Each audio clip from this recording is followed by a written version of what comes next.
Hola chicos de segundo año, bienvenidos una vez más a la sesión de historia.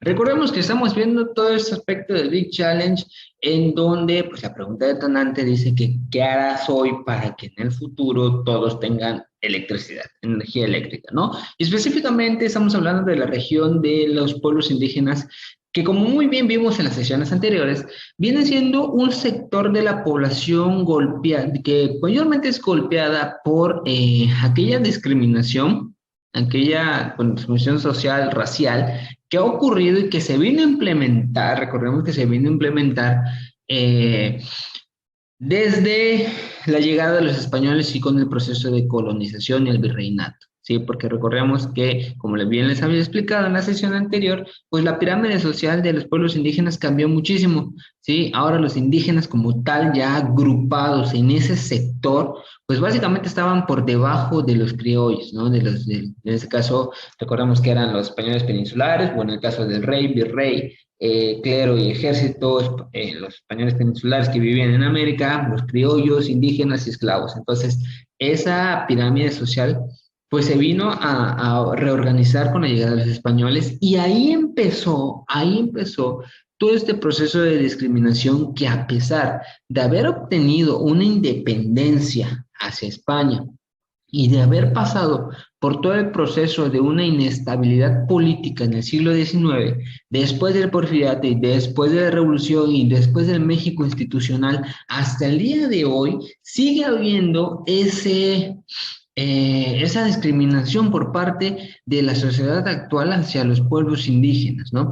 ¿Qué vamos a hacer el día de hoy? El día de hoy vamos a analizar más bien el recurso aquí los pueblos indígenas en la actualidad, en donde te voy a pedir, por favor, que investigues o identifique las características de los pueblos indígenas en la actualidad, cómo la sociedad los ve ahora.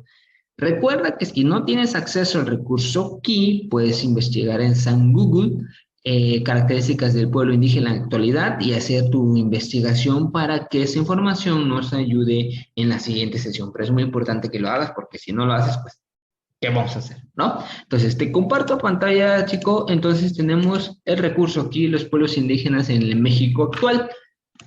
Muy bien. Vamos a ver primero características políticas y sociales de los pueblos indígenas. Es el tema que vamos a desarrollar el día de hoy. ¿Cómo de manera política y social se ve a los pueblos indígenas? ¿No? Aquí, por ejemplo, vemos a estos, vamos a llamarlos así, danzantes. Si no me equivoco, es como de Oaxaca, más o menos. Parece que sí, de Oaxaca, o de Chiapas, por ahí.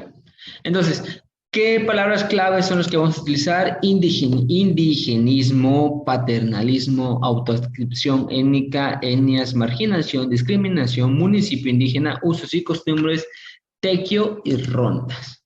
Actualmente, pues, los pueblos indígenas, o más bien los famosos pueblos originarios, ¿no?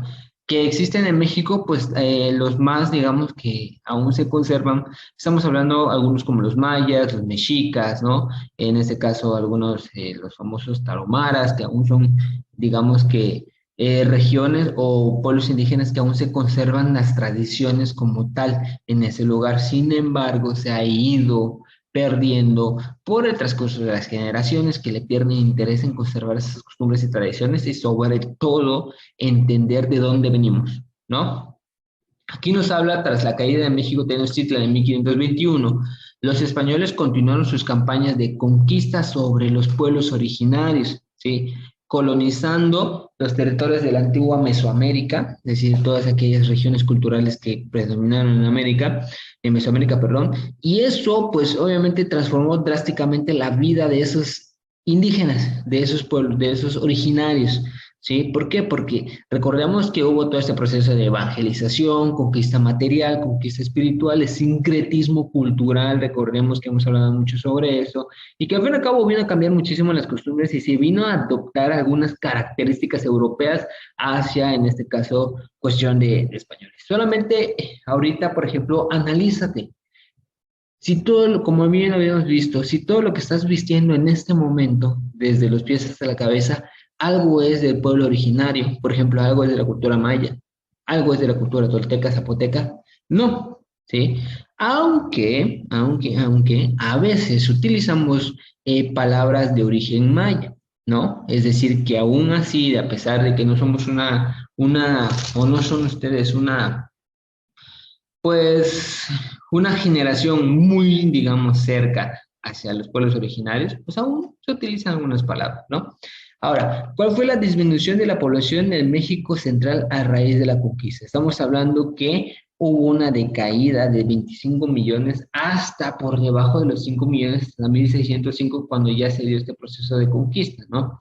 Ahora estamos hablando que la integración de grupos originarios en México, del antiguo a la sociedad novohispana, de México antiguo a la sociedad novohispana, pues fue algo difícil, ¿no? Recordemos que la corona española implementó algunos, eh, algunos mecanismos muy amables, algunos mecanismos muy considerados como la Santa Inquisición para poder evangelizar y poder decir, únete a nosotros en buena manera, si no, pues vamos con la mala, ¿no? Había muchos indígenas quienes se resistieron a ser evangelizados y pues obviamente murieron, ¿no?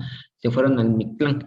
Pero hubieron otros que pues por salvar su vida dijeron, ok, está bien, ¿no? Está bien, nos vamos a evangelizar, vamos a creer en tu Dios, etcétera. Entonces, los que obviamente fueron muchísimos indígenas quienes pues se resistieron a esta transformación y al fin y al cabo la disminución de este pueblo, o más bien de esta etapa del México antiguo, pues fue muchísima como acabamos de ver, ¿no? En enero de 1994, ya estamos hablando prácticamente ya de la era moderna, nace el EZLN, que es el Ejército Zapatista de Liberación Nacional, que se encargó, más bien, por un tiempo, en lo que es en la región de Chiapas, se encargó en luchar por que los indígenas sean reconocidos sus derechos, los derechos de los indígenas, que el indígena se le tome en cuenta para las decisiones de un futuro y sobre todo, este EZLN se alza en armas para levantar la voz y decir, somos un pueblo de México originario que necesita y tiene que tener el derecho y el respaldo del México actual. ¿Sí? ¿Por qué? Porque en 1994, un dato muy importante, chicos, para que vayan entendiendo cómo ha cambiado esta sociedad. En 1994, Carlos Salinas de Gortari, quien era el presidente de México, firma el Tratado de Libre Comercio de América del Norte, con el cual México entraba pues a la nueva estructura económica llamada neoliberalismo, que ese también es muy importante, que ya más adelante tocaremos.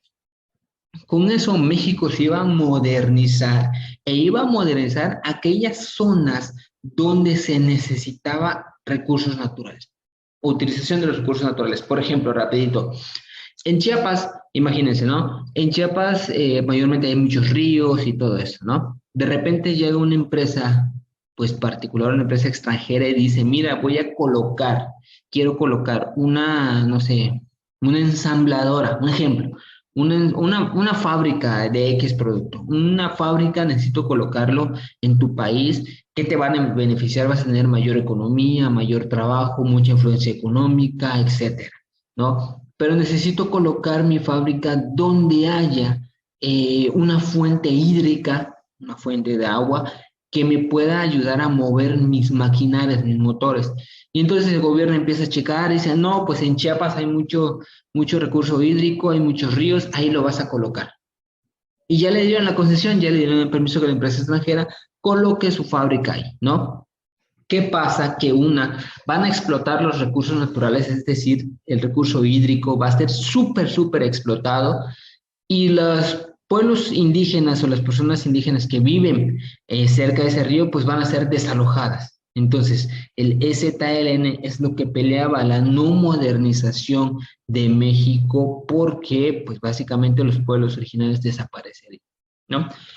Entonces, pues ahí es donde es una de las, digamos, que cuestiones, aquí ya tocamos una cuestión de cómo es que el gobierno, a pesar de que pues tienen en cuenta a los pueblos originarios, realmente no.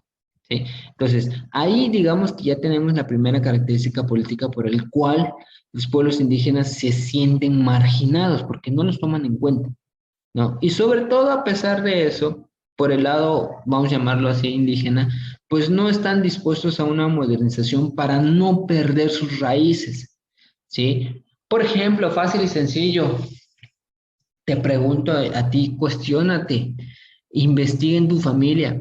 Si tus abuelos o tus bisabuelos, si tienes abuelitos, pues bueno, primero cuídalos, ¿no? Pregúntale a tus abuelitos si alguna vez utilizaron un hipil, ¿sí? Si alguna vez utilizaron un hipil de mestiza, ¿sí? O si tus abuelos alguna vez utilizaron una guayabera, ¿no? Entonces, si te dicen que sí, pero ahora visten de manera, vamos a llamarlo así, actualizada, modernizada, pues quiere decir que pedían, hasta cierto punto dejaron la identidad, ¿no? Por ejemplo, yo tengo a mi abuelita y sí se viste de hipil. Entonces quiere decir que a pesar de los años, aún mantiene esa costumbre, porque ya es costumbre, ¿sí? Por comodidad, al fin y al cabo es costumbre. Entonces, ahí vemos que hay personas que todavía están muy arraigadas a no perder esa identidad. Entonces, por eso a veces los pueblos indígenas no quieren modernizarse porque quieren seguir preservando su cultura, porque así se fue educado, ¿no? Y lo vemos en el centro histórico, chicos. Por ejemplo, las que venden jícama y mango y todo eso así con chile y así. Y aparte, pues tenemos a las chiapanecas, ¿no? Que al fin y al cabo, y a los chiapanecos que al fin y al cabo están vendiendo pues, sus tradiciones, ¿no? Su ropa tradicional. Entonces, vamos a analizar toda esta parte, chicos, de cómo ha sido distribuido, cómo, qué ha pasado en cuestiones de la aceptación. Pues es una aceptación social hacia los pueblos indígenas y a la vez una reclusión que ocurre, pero vamos a investigar estas partes de características políticas y sociales de los pueblos indígenas en el México actual. Entonces, te repito, si no tienes acceso al recurso aquí, pues investiga, te pido que investigues, por favor, con el tío Google sobre cuestiones de cómo está el pueblo indígena actual, el pueblo indígena, perdón, en México actual, cómo está viendo, si hay mayor oportunidad, si ha resaltado, entre otras cosas, ¿vale? Entonces, si tienes alguna duda, no dudes en mandarme un mensajito y con mucho gusto te ayudaré, ¿vale? Nos vemos, que tengas un excelente día. Bye.